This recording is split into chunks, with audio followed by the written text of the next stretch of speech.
Chapter 1. Augustine looked at the rest of the team, trying to search for a response that matched his own. He found this murder mundane, just another murder. He was sorry to have this kind of attitude to the proceedings, but he got into places like this at times. Motivation needed to come from external factors.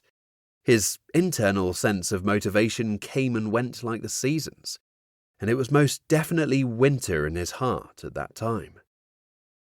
Life didn't always come easily for Augustine. When it was going well, he didn't have any problems at all. When it was going badly, he struggled to get out of first gear. But with a team looking to him for direction, he really should have tried harder. But previous experience had told him that trying harder didn't always bring about the results he wanted.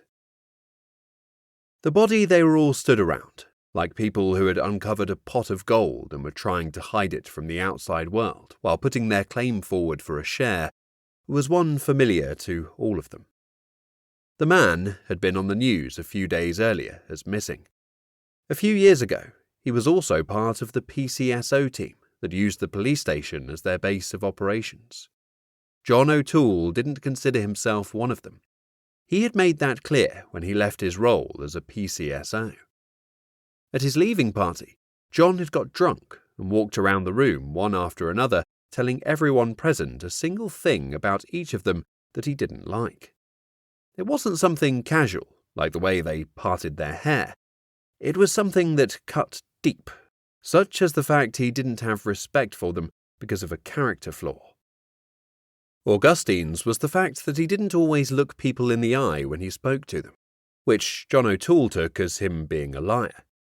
The rest of the team were given similar barbs, looking down their nose at others, ignoring inferiors, siding with the criminals too much, being too self-absorbed. None of the team stayed up at night worrying about what was said, but none of them found it comfortable to live with. In the intervening years, only Augustine from the people present had been in contact with John O'Toole, and that was only because he had asked for a reference for a new job, the one he had been in until he went missing.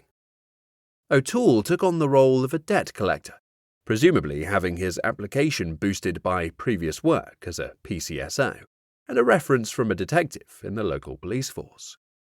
Friends in the police force would always be helpful to a debt collector, well, for one that stayed on the right side of the law. The streets of Washington, Tyne and Weir, were flooded with borrowed money. Much of it was dealt with by illegal loan sharks. They loaned money to people who the banks wouldn't touch with a barge pole. But that meant other things too. High interest rates, living in fear, painful penalties if you missed your payment deadline. Not that people cared. If they wanted or needed the money, then they were willing to run the risk of a beating if it came to payment time and they were short. O'Toole didn't work for one of these loan companies, but for one that was more legitimate.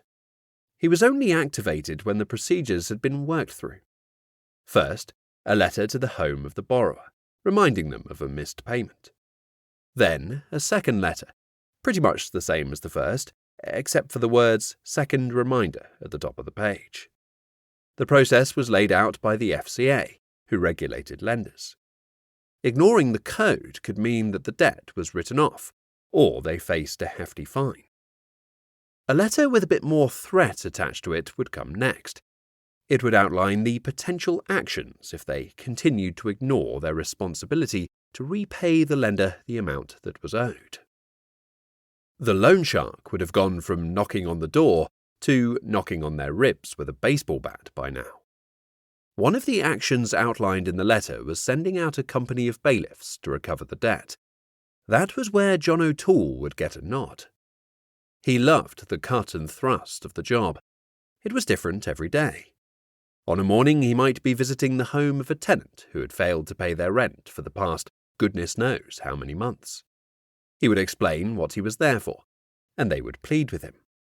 "Come on, you're human too. Do you have a family? What would you want someone to do to your family? Where's your conscience? Give me 2 days and I'll get it sorted." But John wasn't there to reason. He wasn't allowed to make changes to the agreement. He was employed to regain possession of the property for the rightful owner, the landlord. The fact that the matter had taken months and gone through court wasn't enough of a jolt to the non-paying tenant.